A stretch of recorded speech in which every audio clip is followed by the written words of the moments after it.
এত দুঃখ রাখি কোথায়, রাখার জায়গা নাই।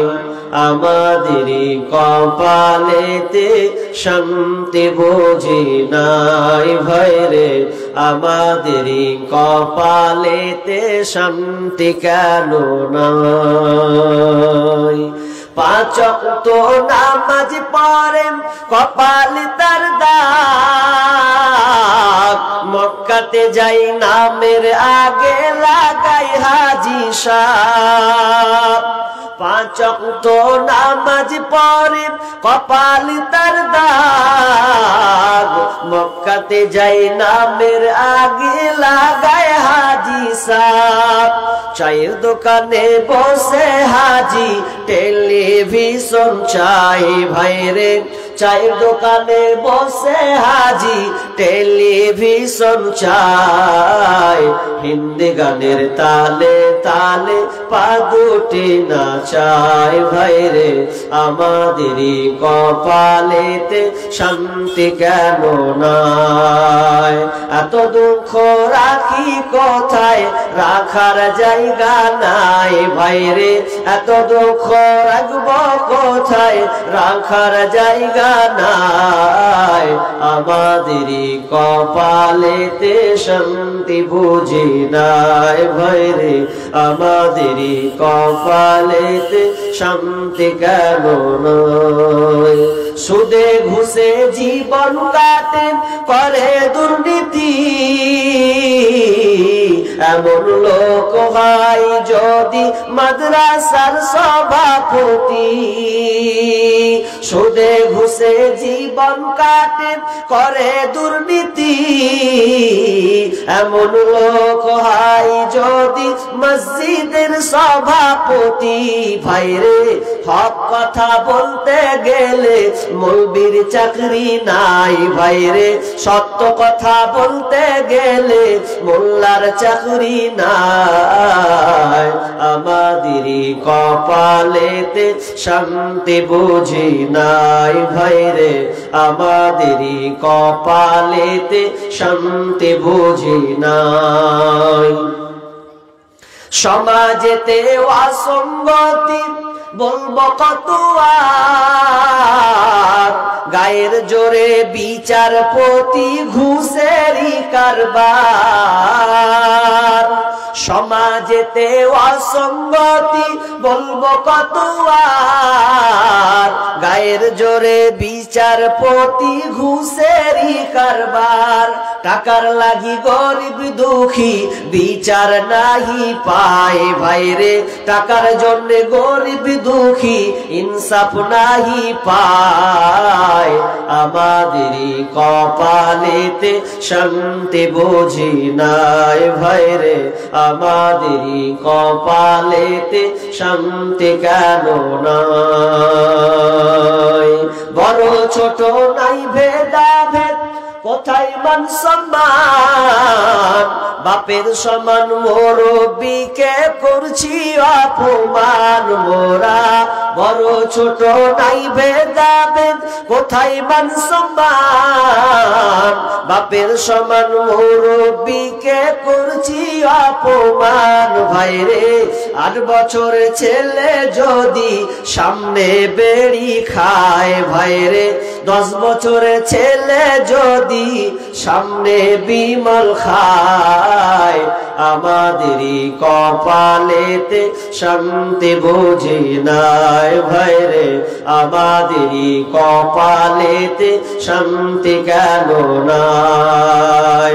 এত দুঃখ রাখি কোথায়, রাখার জায়গা নাই ভাইরে, এত দুঃখ রাখবো কোথায়, রাখার জায়গা নাই। আমাদেরই কপালেতে শান্তি বুঝি নাই ভাইরে, আমাদেরই কপালেতে শান্তি কেন নাই। বিসমিল্লাহির রহমানির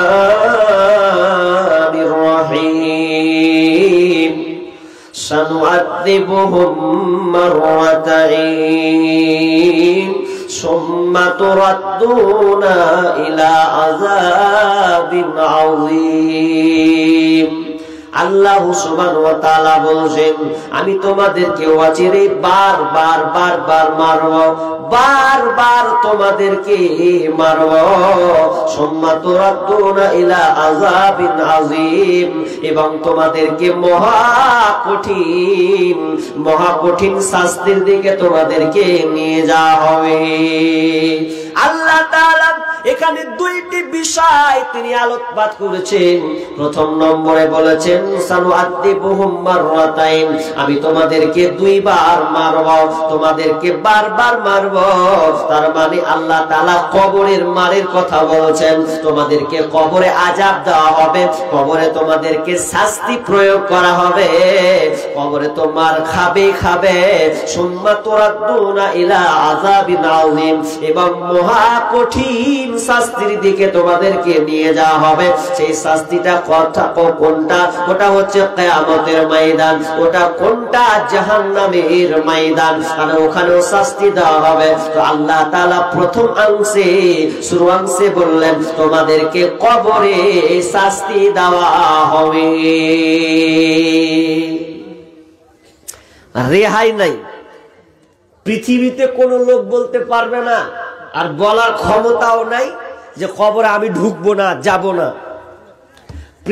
কবর এমন একটি জায়গা, এর কোনো বিভাজন নাই, পার্থক্য নাই। পার্থক্য আছে জি, ভালো লোক হলেও ওকে কবরে যেতে হবে, খারাপ লোক হলেও ওকে কবরে যেতে হবে।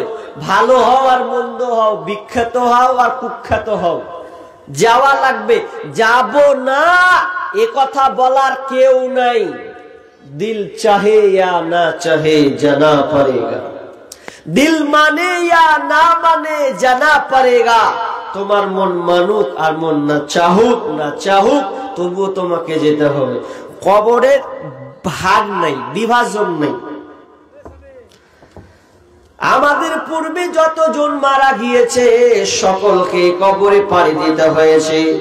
এবার একটা প্রশ্ন করতে পারেন, মাওলানা আপনি বললেন সকলকে কবরে ঢুকতে হবে, এটা কেমন করে? যে মানুষ যে পৃথিবীতে আছে, হিন্দু আছে, খ্রিস্টান আছে, বৌদ্ধ আছে, জৈনরা সবাই তো আছে, এরা তো সবাই মাটি দেয় না।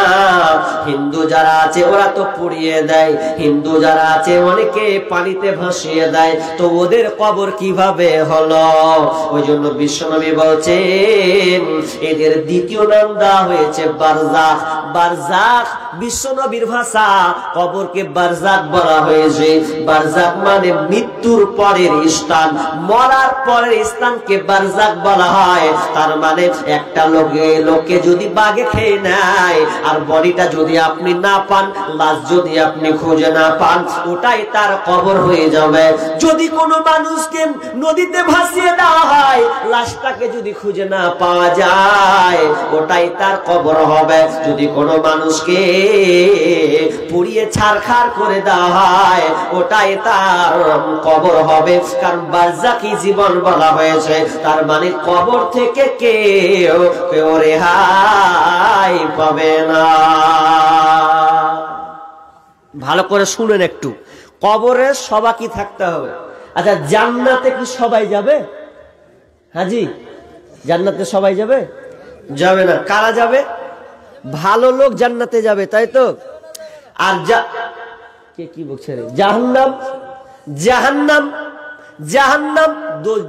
মানে আগুন। আচ্ছা, জাহান্নামে কি সবাই যাবে না? কারা যাবে? যারা মন্দ লোক, খারাপ লোক, তারা জাহান্নামে যাবে। তাহলে জান্নাতের গ্রুপ আছে, জাহান্নামের গ্রুপ আছে, কিন্তু কবরে গ্রুপ আছে জি নাই। সবাই ঘুমাও, সবকে সাথ নিতে হবে। তাহলে জাহান্নামের গ্রুপ কেমন গ্রুপ? জান্নাতে সবকিছু থাকবে না, জান্নাতে সবকিছু থাকবে না। জাহান্নামীরা যখন জাহান্নামে যাবে চিৎকার করবে আল্লাহ,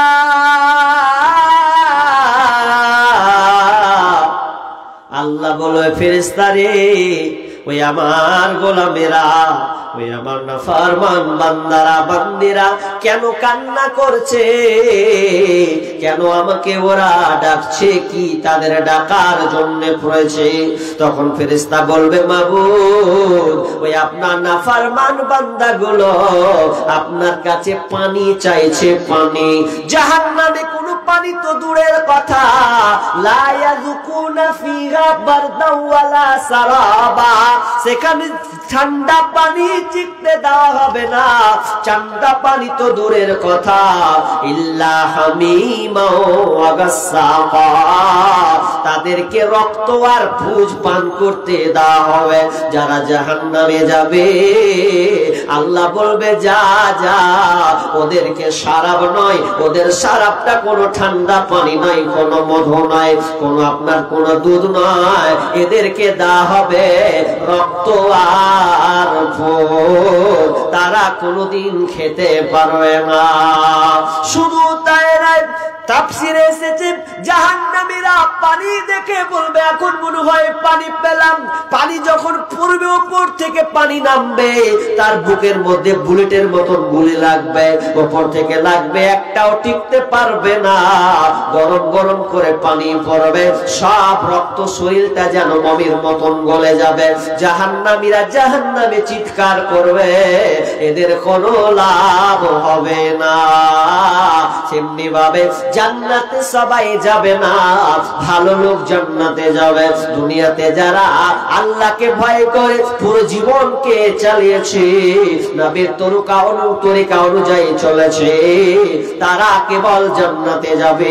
আর জান্নাতে কিন্তু সব জিনিস পাওয়াও যাবে না। কেমন কথা বলি? সব জান্নাতে সব পাবো না মানে? জি না, জান্নাতে কিছু কিছু জিনিস আছে দুনিয়ার সঙ্গে মিলিয়ে লাভ নেই। যেমন যারা জান্নাতে চলে যাবে, যদি বলেন যে মৌলানা নিন পাড়ার ব্যবস্থা নেই, ঘুমাবো, যে জান্নাতে কিন্তু ঘুমাবার ব্যবস্থা নেই। আচ্ছা, ঘুমটা কখন আসে? জি, ক্লান্তি দূর করার লাগে ঘুম আসে তো নাকি? ক্লান্তি কাজ করলাম, ঘুম আসবে। আর মানুষ যখন ঘুমায় একটা দোয়া বলে কি, আল্লাহুম্মা বিসমিকা আমুতু ওয়া আহিয়া, জানেন তো? আল্লাহুম্মা বিসমিকা আমুতু ওয়া আহিয়া, হে আল্লাহ আমি তোমার নামে মরছি, মানে ঘুমিয়ে গেলাম, এবং তোমার নামে জীবিত হও। তাহলে ঘুমটাকে মরণ বলা হয়েছে। তো জান্নাতে যখন সব চলে যাবে কিনা, তো ঘুম হবে না। তো আল্লাহ রাসূল জান্নাতের বর্ণনা দিয়েছেন, এই জান্নাত, এই জান্নাত, এই থাকবে, এই থাকবে, সেই থাকবে। একটা সাহাবী, অনেক দেখবেন মুসল্লি আছে, মসজিদের জুমা নামাজ পড়তে গিয়ে খালি কি যে খুতবা দিচ্ছে ও শুনে না, খালি ঢুলছেন করে। তার মানে আধগান অনেক দেখা যায় এমন করে ঢুলছে। অনেক সময় ইমাম মানে কি খুতবা শেষ করে দিয়ে নামাজে দাঁড়াচ্ছে, তাকবীর, এরপরে ওকে যখন হুড়া মারছে তখন উঠে না। তার মানে ও মসজিদে গিয়ে আরামসে নিন পারে, এরকম মুসল্লি নাই আছে। তো একজন সাহাবী মাজলিসে আল্লাহ রাসূলের ভাষণ শুনছেন, জান্নাতের ভাষণ। তো জান্নাতের ভাষণ শুনতে শুনতে শুনতে ঘুমের ঘরে বলছে, বিশ্বনবী জান্নাতের বর্ণনা করতে গিয়ে সাহাবী বলছেন, ইয়া রাসূলুল্লাহ, জান্নাতে কি ঘুমাবার ব্যবস্থা নেই? ঘুমের টোলে ঘুমের কথা বলছে। জি, তো ঘুমের ব্যবস্থা কি থাকে? জি, হুঁশ থাকে তো না। জান্নাতে ঘুমাবার ব্যবস্থা নাই। কেন নেই? আপনি যখন জান্নাতে ঢুকবেন, প্রথম চান্সে হুর থাকবে, ডান দিকে বাম দিকে, সামনে ওই দিকে হুর, এই দিকে হুর, ডাকতে লাগবে হালান সাহালান, এই দিকে আসো, এই দিকে আসো, ডাকবে হুরেরা আপনাকে। একটা হুরের সঙ্গে কথা বলতে লাগবে 20 বছর, কেউ বলছেন 20,000 বছর, 20,000 বছর পর্যন্ত লেগে যাবে। একটা হুর আর একটা হুর বলবে, খালি ওয়াসপতি, খালি গল্প করবে, আমি তো দাঁড়িয়ে আছি, ওকে আবার ডাকবে। এ করতে করতে করতে করতে আপনার মনে হয় কয়েক মিনিট কথা বললাম, কিন্তু কয়েক হাজার বছর চলে গেছে, আপনাকে টের কিছুই মনে পড়বে না। তার মানে জান্নাতে আপনি সব পাবেন না, আরামদায়ক আপনাকে দেওয়া হবে, যেটা খাবার ইচ্ছা হবে সেটাই আপনি পাবেন। তাহলে জান্নাতের গ্রুপ আছে, জাহান্নামের গ্রুপ আছে। কিন্তু কবর এমন একটি জায়গা, ডানেতে কাঁদিবে মাতা, বামেতে পরম পিতা, পদতলে প্রিয়সী অঝোর নয়নে, ছাড়িয়া ভবের ভাব যাই যাইবি কেমনে, আজরাইল আসিয়া বলিবে, মালাকুল মউত আসিয়া বলিবে, চলো হে মরণে। মরবেন, কবরে চলে গেলেন। তার মানে কবর খুব খাতারনাক জায়গা। এই কবরে সবাইকে ঢুকতে হবে, কেউ বাঁচার কোনো কারো রেহাই না। এবার আপনাকে একটা একটা করে বলবো, মিডিলে অনেক তথ্যবহুল কথা আছে, যাবেন না কেউ। কি কথা? মানুষ যখন লাশ মৃত্যুবরণ করবে তখন মানুষকে কোথায় রাখবে? কবরে রেখে আসবে। কেউ বাড়তে রাখবে? রাখবে না তো, দুর্গন্ধ ছড়াবে। তো বারা ইবনে আজিব রাদিয়াল্লাহু তাআলা আনহু তিনি বর্ণনা করছেন লম্বা হাদিস, বলছি আপনাকে একটু ধৈর্য ধারণ করুন, খালি শুনতে হবে আপনাকে। কি? যখন লাশ কবরে রাখা হয়, মানুষ যখন মারা যায়, তার আগে বিশ্বনবীর হাদিসটা বলে দিই। বারা ইবনে আজিব প্রথমটা বলবো, তারপরে দ্বিতীয়টা। কি? আল্লাহ রাসূল এক আনসারী সাহাবীর জানাজায় গিয়েছেন, জানাজায় শরীক হবেন। তো সঙ্গী সাথী সাহাবীরা পর্যন্ত গেছেন। তো সাহাবীরা যাচ্ছেন, তো এখন ওই আনসার সাহাবীর কবর খোঁড়া কমপ্লিট হয়নি। তো আল্লাহ রাসূল বসে আছেন, বসতে এমন ভাবে বসে আছেন, মনে হয় যেন মাথার উপরে পাখি বসে আছে। স্তব্ধ অবস্থায়, কোনো কথা নাই, কোনো নড়াচড়া নাই। এখনো ওই আনসার সাহাবীর কবর খোঁড়া হয়নি। সাহাবীরা বলছেন এমন ভাবে যেন নবী বসে আছেন, এমন ভাবে যেন আমরা বসে আছি, যাতে যেন আমাদের উপরে পাখি বসে আছে, স্তব্ধ হয়ে আছে, একদম স্তব্ধ।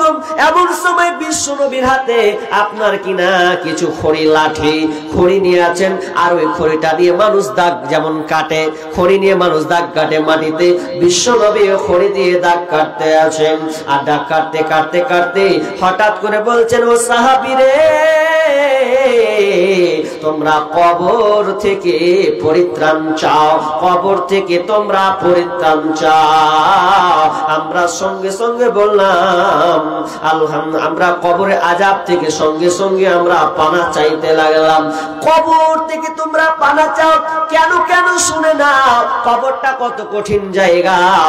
কবর এমন একটা জিনিস, এমন একটা জায়গা, কবর প্রতিদিন বলে আমি হচ্ছে একাকিত্বের ঘর, এককের ঘর, আমি হলাম সাপ বিচ্ছুর ঘর।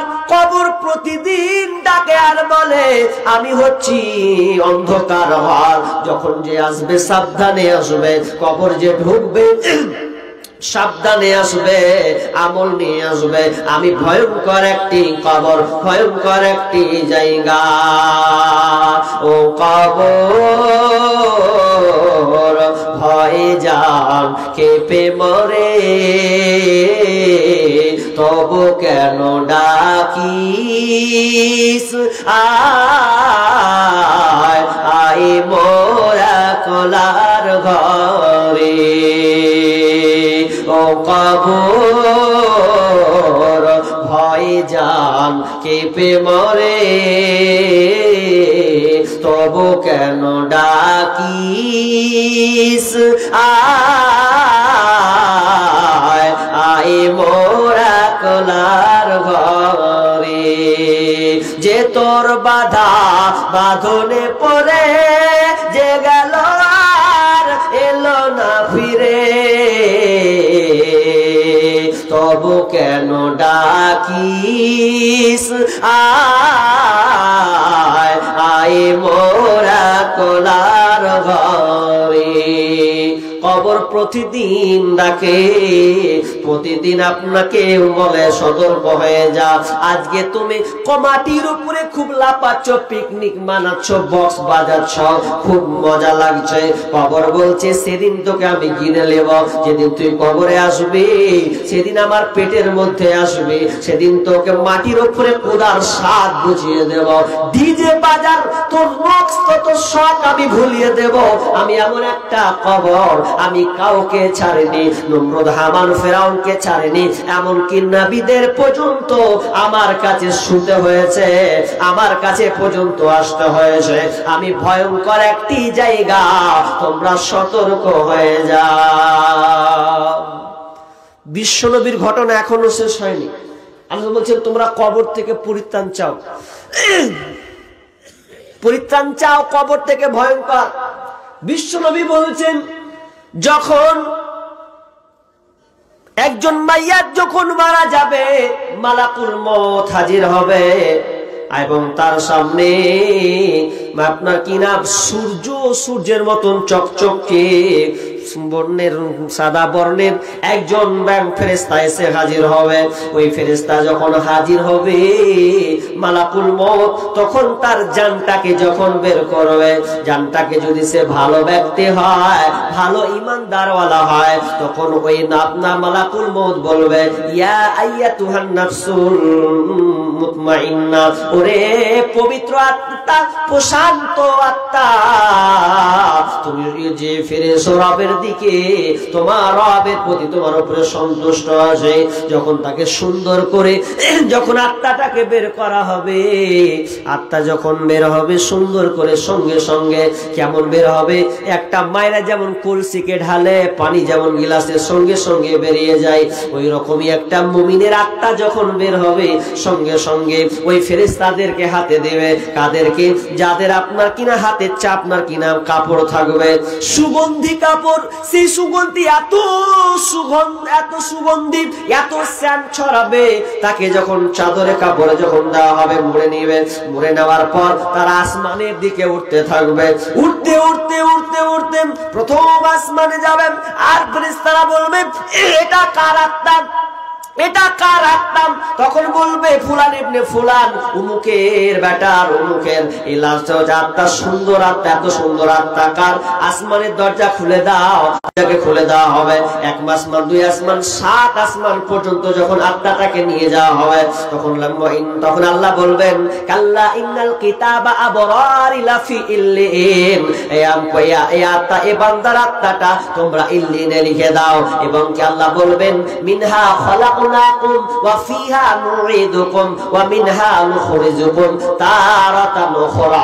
এবং আল্লাহ বলবেন আমি ওকে মাটি থেকে তৈরি করেছি, ওকে মাটি থেকে আবার মাটি যেতে হবে, আবার মাটি থেকে পুনরুত্থান তাকে করানো হবে, আবার তাকে বের করা হবে। অতএব যেখানকার জায়গা লাশকে তোমরা সেখানে সুন্দরভাবে রেখে আসো,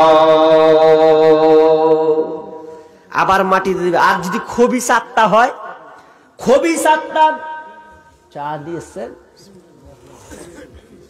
যদি খবিস আত্মা হয়, বেঈমান হয়, দেশের নম্বর বেঈমান, যার নাম কোনো সুনাম ছিল না, যাকে মানুষ ভালোবাসতো না, ডাকাত, মাস্তান, এত বেঈমানের বাচ্চা বেঈমান।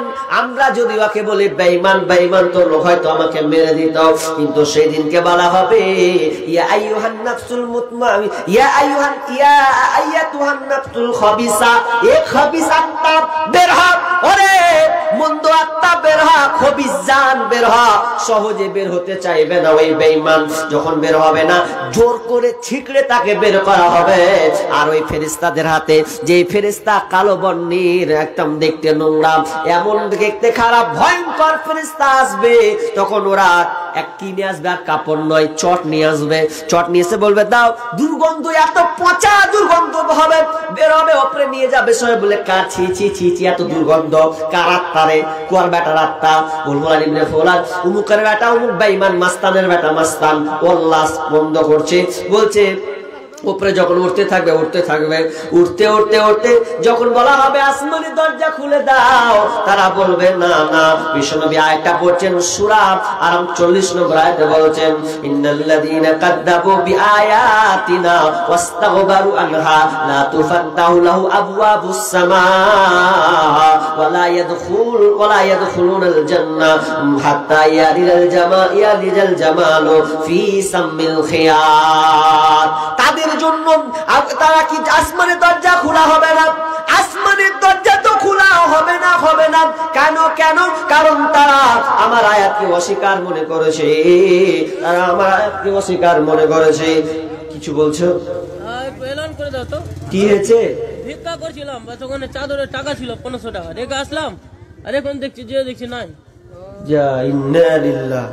এটা কে করলে জি ভাই?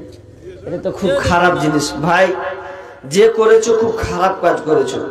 একটা মিসকিন মানুষ অসহায় মানুষ চেয়েছে, চাদরটা আবার লিয়ে পাল। তুমি কোথায় গেছিলে?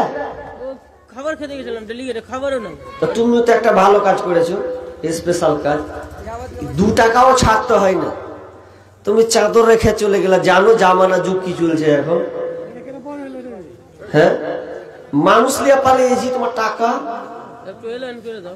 তো এলান কি করবো? তো এলান এটা করা যাবে ভাই, যে লিয়েছো ভাই আল্লাহর রাস্তায় দিয়ে দাও। দেখো এগুলা মান সম্মানের ব্যাপার না, ইজ্জত কাজে কহেন তো। আজকে জালসা হচ্ছে পরিবর্তনে, তো এই দিক থেকে আবার চুরি করে পালাচ্ছে, এমনিতে লজ্জার বিষয়। আমি ক্যামেরা, আমার ক্যামেরা চলছে, তার কোন দিকে মান সম্মান রাখবেন কহেন তো? গ্রামের নাম কইলে তো আরো চলে যাবে। তো ভাই যে কাজটা করেছো ভাই, একটা অসহায় ব্যক্তি, মিসকিন মানুষ চেয়ে চেয়ে খায়, তার চাদরকে তুমি লিয়া পালিয়েছো, কদিন খাবা? তো ভাই তুমি লক করে ভাই যেখানে পেস থুয়া পালিয়ে যা। যদি মান সম্মান বাঁচাতে হয় তো সাইডে ভাই রেখে দে। দেখ এটা অসহায় মানুষের নিয়ে যাওয়া ঠিক হয়নি। হায় আল্লাহ, আরে ভাই যে নিয়েছো ভাই দিয়ে দাও, আল্লাহর রাস্তায় দিয়ে দাও, আল্লাহকে ভয় করো, দিয়ে দাও, ভাইকে দিয়ে দাও, চাদর সহ নিচে দিয়ে দাও ভাই। একটু দেখেন তো ভাই।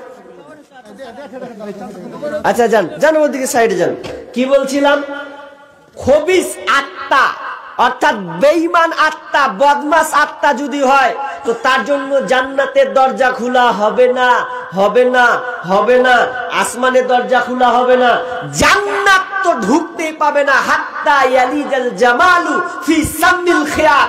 যত একটা উটের সূচে ছিদ্র দিয়ে যেমন উট করা পাস করা অসম্ভব, তার জন্য জান্নাতে যাওয়াটাও অসম্ভব হয়ে যাবে, তাহলে হবে না। এরপরে কি হবে শুনেলেন? বারা ইবনে আজিব রাদিয়াল্লাহু তাআলা আনহু বলেন, শুধু তাই নয়, যখন তাকে ছেড়ে দেওয়া হবে জমিনের উপরে, ভালো লোক যে প্রথমে তাকে ঘুমিয়ে দেওয়া হলো, ওই লোকটাকে আবার উঠানো হবে। উঠার পর ইদা উলিয়াল মাইয়াতু ফিল কবরি, যখন কবরে রাখা হয়, মাইয়াতকে যখন কবরে রাখা হবে, আতাহু মালাকানি, 2 জন ফেরেশতা আসবে। কবরে এসে বলবে, ফায়াকুলানে, তারা বলবে, মান রাব্বুকা মা দীনুকা ওয়া মান নাবিয়ুকা। 3খানা প্রশ্ন করা হবে। মান রাব্বুকা মা দীনুকা ওয়া মান নাবিয়ুকা। যারা ভালো ব্যক্তি হবে তারা সঙ্গে সঙ্গে 3খানা প্রশ্ন দেবে, উত্তর দেবে। যখন বলা হবে মান রাব্বুকা, তোমার রব কে, সঙ্গে সঙ্গে বলবে রব্বি আল্লাহ, আমার রব হচ্ছেন আল্লাহ। মা দীনুকা, ওহে তোমার দিন কি ছিল, কোন দিনটাকে তুমি প্রাধান্য দিয়েছিলে? যদি সে ইসলামকে মেনে চলতো তখন বলবে দিনুল ইসলাম, আমার দিন ছিল ইসলাম। ওয়ামান নাবিয়ুকা, তোমার নবী কে? মাহাদার রাজুল, এই লোকটাকে বলো। সঙ্গে সঙ্গে বলবে নবী মুহাম্মদুর রাসূলুল্লাহ সাল্লাল্লাহু আলাইহি ওয়াসাল্লাম।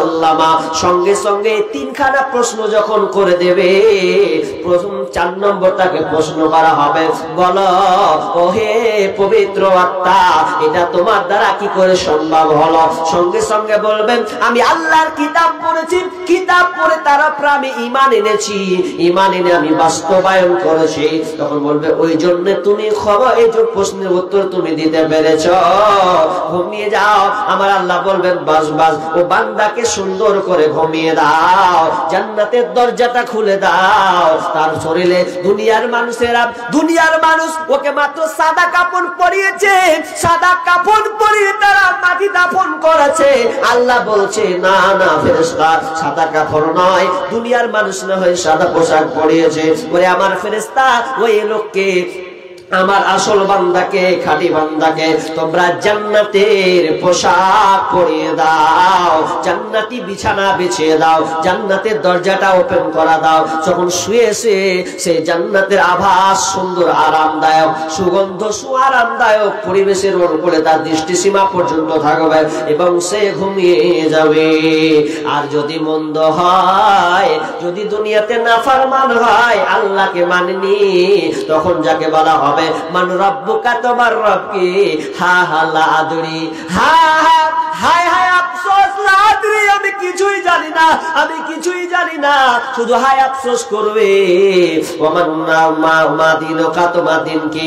একই কথাই আফসোস। ওয়ামান নাবিয়কা, তিনটি প্রশ্ন পারবে না, ফেলিয়ার হয়ে যাবে বন্ধুরে, সে আর উত্তর দিতে পারবে না। তখন আল্লাহ সুবহানাহু ওয়া তাআলা তার মধ্যে আবার আল্লাহ সুবহানাহু ওয়া তাআলা একজন ফেরেশতা নিযুক্ত করবেন, পাঠাবেন। ফেরেশতাটা কে? চোখে দেখে না, কানেও শুনে না, চোখেও দেখে না, কানেও শোনে না, ওই রকম ফেরেশতা পাঠানো হবে। ফেরেশতা কি করবে? তারাতে একটা হাতুড়ি থাকবে, যেই হাতুড়ির ওজন, যেই হাতুড়ির মার যদি একটা পাহাড়ের উপরে মারা হয়, ওই পাহাড় ছিটকে উড়ে যাবে, পাত্তা পাওয়া যাবে না। সেই রকম ওজনের আপনার কিনা হাতুর, যে হাতুরে পাহাড় বিক্ষিপ্ত হয়ে যাবে, সেই হাতুর দিয়ে আপনাকে মারা হবে। ইবনে মাসউদ বলছেন, ইন্নাল মাউতা লা ইউআদিবুনা ফি কুবুরিহিম, যখন কবরে যখন লাশকে রাখা হয়, সে চিৎকার করে, এতটা চিৎকার মারে, চিৎকার এতটা মারে চিৎকার, হাত্তা আন্নাল বাহাইমা লা আসওয়াতাহুম।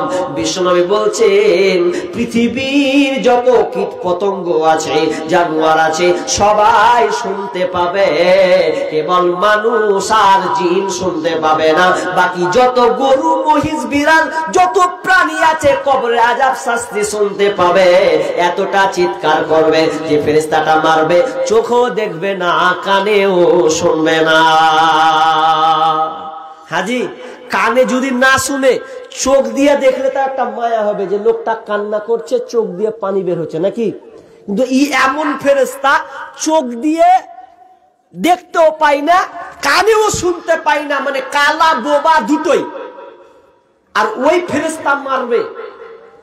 আর ফেরেশতা মানে জানেন, ফেরেশতা বেটা ছেলেও নয়, বেটি ছেলেও নয়।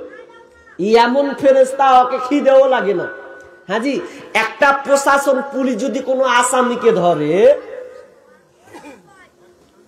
তো যখন রাগটা থামতে পারে না, যে সালাকে 10 দিন থেকে খুঁজে বেড়াচ্ছি, পাই না, যখন ওকে আচামকা কোনো জায়গায় পেয়ে নিবে, তো ওর শার্ট তুলবেও, তো বলছে তোকে এবার পেয়েছি, জুত করে পিটবো। যখন ওই আসামিকে যখন বাঁধবে বা টাঙবে, তো প্রথমে একদম জুতপাত করে পিটে, কি পিটে না, তো প্রথম চান্স পিটে এক ধরনের 100 পাওয়ার, তো প্রথমে 100 পাওয়ার যে মারতে, গুনতে গুনতে যখন 50 করবে, তো শেষের পাওয়ারটা কি 100 পাওয়ার হবে? হবে জি, খাইতে আবার বলে পানি খাইতে, আবার পিটাবো সালাকে, হবে না। কিন্তু ফেরেশতার খিদা নেই। এই ফেরেশতা কেমন? এর কোনো ক্লান্তি নাই, খিদা নাই। আপনাকে যখন মারা হবে, আপনি চিৎকার করবেন, বাপরে মারে, আল্লাহ আল্লাহ করে চিৎকার করবেন। ফেরেশতা কোনো মতে শুনতে পাবে না, এমন করে মারবে, আপনি মাটির নিচে চলে যাবেন। আবার আপনাকে তৈরি করা হবে, আবার আপনার মধ্যে রূহ ঢুকিয়ে দেওয়া হবে, আবার আপনাকে আযাব প্রয়োগ করা হবে। আপনার বাঁচার কোনো কায়দা নাই। কবরে আপনাকে এইভাবে কিয়ামত পর্যন্ত শাস্তি প্রয়োগ করতেও খেতে থাকতে হবে।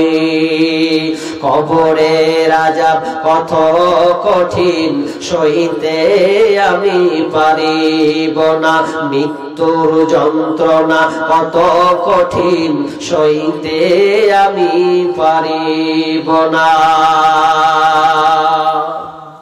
খুবই কঠিন আযাব। এবার চলেন, আজ ভালো লোকের আযাব হবে। কবর এমন একটি জায়গা, আপনাকে কি বলবো, ভালো লোক, ভালো লোক মানে কি, মানুষের মধ্যে যদি কোনো ত্রুটি বিন্দু থেকে যায়, তাও আপনাকে শাস্তি পেতে হবে। তো বলবেন কেমন বলুন সাহেব, এত ভালো, বেশিরভাগ ভালো কাজ করবো, তো সামান্য পাপের লেগেও কবরে পাকড়া করতে হবে? হ্যাঁ, সামান্যর জন্য আপনাকে কবরে পাকড়া হতে হবে। হাদিস, চলেন হাদিস দিচ্ছি এবার আপনাকে। কি হাদিস? বিশ্বনবী বলছেন, যেই সাহাবীর ব্যাপারে বিশ্বনবী কতটা সাহাবীকে ভালোবাসতেন, যেই সাহাবীর নাম হচ্ছে সাদ বিন মুআয। সাদ বিন মুআয রাদিয়াল্লাহু তাআলা আনহু, যার দোয়া আল্লাহ তাআলা কবুল করে নিতেন। যখন সাদ দোয়া করতেন, আল্লাহ তুমি জিনিসটা কবুল করো, আল্লাহ সঙ্গে সঙ্গে সাদের দোয়াকে কবুল করতেন। এমন একজন সাহাবী, একজন বিখ্যাত সাহাবী, যেই সাহাবীর ব্যাপারে বিশ্বনবী জান্নাতের অনেক বর্ণনা দিয়েছেন। সাদ বিন মুআয যেদিনকে মারা যায়, যেদিন তিনি মারা যায়, তিনি বিষ্ণু বলছেন হাদাল্লাযী তাহাররাকা লাহুল আরশ, হাদাল্লাযী তাহাররাকা লাহুল আরশ। সেদিনকে জমিন কম্পিত হয়েছিল, জমিন কম্পিত হয়েছিল যেদিন সাদ বিন মুআয মারা যায়, সেদিনকে জমিনটা কম্পন শুরু হয়েছিল। কোন নবীর ব্যাপারে কিন্তু বর্ণনা পাওয়া যায় না যে জমিনটা কম্পন হয়েছিল, কিন্তু সাদ যেদিন মারা যায় সেদিনকে জমিনটা কেঁপে উঠেছিল। হাদাল্লাযী তাহাররাকা লাহুল আরশ ওয়া ফুতিহাত লাহু আবওয়াবুস সামা, আসমানের দরজাকে খুলে দেওয়া হয়েছিল। ওয়া শাহিদাহু ৭০,০০০ মিনাল মালাইকা, যেই সাদের জন্য ৭০,০০০ ফেরেশতা জানাজায় শরীক হয়েছিলেন, ৭০,০০০ ফেরেশতা যার জানাজায় হাজির হয়েছিলেন। এরপরও বিষ্ণু বলছেন এরপরেও সাদকে কবরে চেপে ধরেছে, কবরে এমন ভাবে চেপে ধরেছে আল্লাহর নবী সঙ্গে সঙ্গে বুঝতে পারলেন যে কবরে সাদকে কবরে চেপে ধরেছে। তিনি সঙ্গে সঙ্গে সুবহানাল্লাহ সুবহানাল্লাহ সুবহানাল্লাহ পড়তে লাগলেন। বিষ্ণুনবীর অভ্যাস, বিষ্ণুনবী যখন কোন দাফন করতেন বলতেন ইস্তাগফিরু লিআখিকুম, ভাই তোমরা এই কবরবাসীর জন্য তোমরা দোয়া করো, দোয়া করো, দোয়া করো। কিন্তু আমরা মুসলমান, আমাদের পরিবেশটা পুরো উল্টা হয়ে গেছে। আপনাদেরকে মৌলবি বুঝাতে পারেনি না, আপনারা বুঝতে পারেননি, আল্লাহ জানে। হাজি, আপনারা যে মাইয়াতকে দাফন করেন, দাফন করার পর চলে আসেন বাড়ি, জি দোয়া করেন এদিকের লোক। এখন বলবেন যে কি ঝামেলাতে ফেলবেন না, ঝামেলা নয়, বুঝা টেকনিক একটু বুঝাটা অন্যদিকে চলে গেছে। বিষ্ণু বলেছেন ইস্তাগফিরু লিআখিকুম, কখন নবী বলেছেন যখন সম্পূর্ণ দাফন হয়ে গেছে তোমরা তোমার ভাইয়ের জন্য দোয়া করো। কিন্তু দেখবেন মাটি দিয়ে মানুষ পালিয়ে যায়, মাটি দিয়ে পালিয়ে যায়, দোয়া পর্যন্ত করে না, সম্পূর্ণ কমপ্লিট হয় না, দিয়ে দিয়ে পালিয়ে যায়। কমপ্লিট যতক্ষণ না হবে আপনি মাটি দিলেও নেকি পাবেন না, একটা নেকি পাবেন, এক উহুদ সমান নেকি পাবেন, এক উহুদ পাহাড় সমান নেকি পাবেন, এক কিরাত সমান আপনি নেকি পাবেন। কিন্তু 2 কিরাত যদি আপনাকে নিতে হয়, 2 উহুদ পাহাড় সমান যদি নেকি নিতে হয়, তাহলে আপনাকে শেষ পর্যন্ত থাকতে হবে। আর আরেকজন সাহাবী ছিলেন, সেই সাহাবী বলেছিলেন যে আমি যখন মারা যাব বেটারা খবরদার তোমরা যাবে না। যেমন একটা উটকে জবাই করলে মাংস বিলি বন্টন করতে যতক্ষণ সময় লাগে, ফাঁক বিলি বন্টন করতে যতক্ষণ সময় লাগে, ততক্ষণ পর্যন্ত তোমরা আমার কবরের পাশে থাকিও।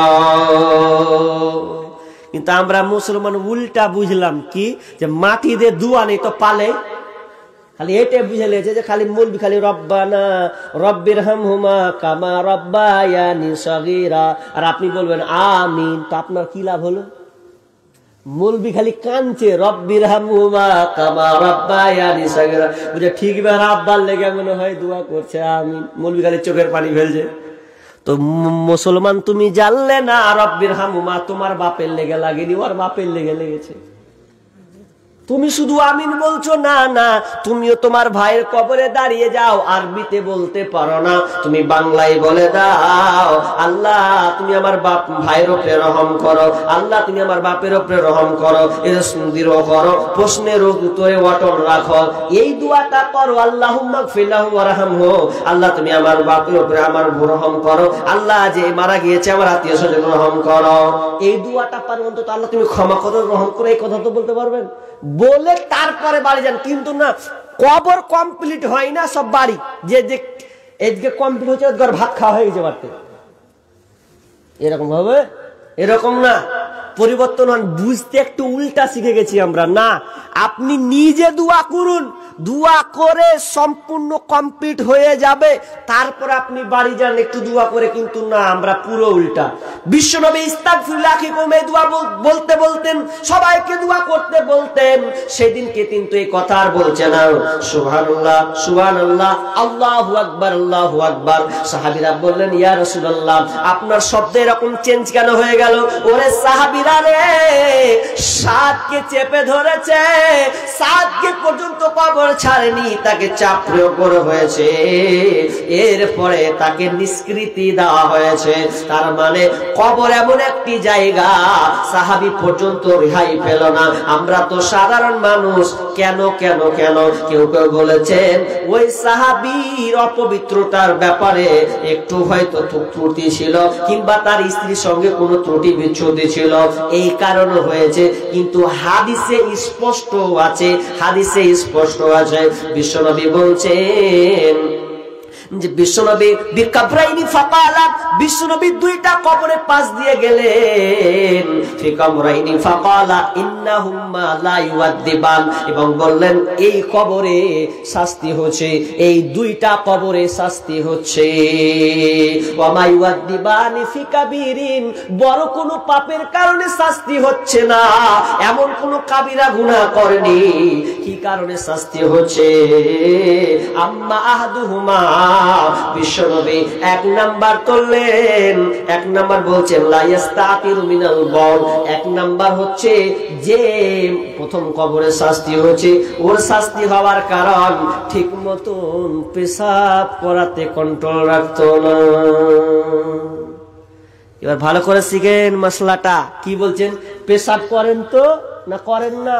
পেশাব পেশাব কেমন করে করেন? খাড়িয়ে করেন না বসে করেন? জি হাই হাই, আমাদের সব লেবার খাটা বেটা ছেলেটি যেটি হয়, বুঝলেন, লেবারে কলকাতা আর দিল্লিতে খাটেছে, বুঝলেন। তো আপনাদের বাড়ি তো ভেতরে, তো আমাদের বাড়ি হচ্ছে ন্যাশনাল হাই রোডের পাশে, 34 সড়ক, জাতীয় সড়ক, পাশে বাড়ি, স্ট্যান্ডে। তো অনেক কিছু দেখতে পাই, তো একটা দুটা বলছি। একজনকে দেখি বাস থেকে নামেছে, সবটি মুসলমানের বাচ্চা, সব 22, 21, 22, 23 বয়স। তো পেশাব যখন করছে তো ধরছে, তো হ্যাঁ পেশাব করার তরিকা তো ইসলাম শিখেছে না শিখায়নি?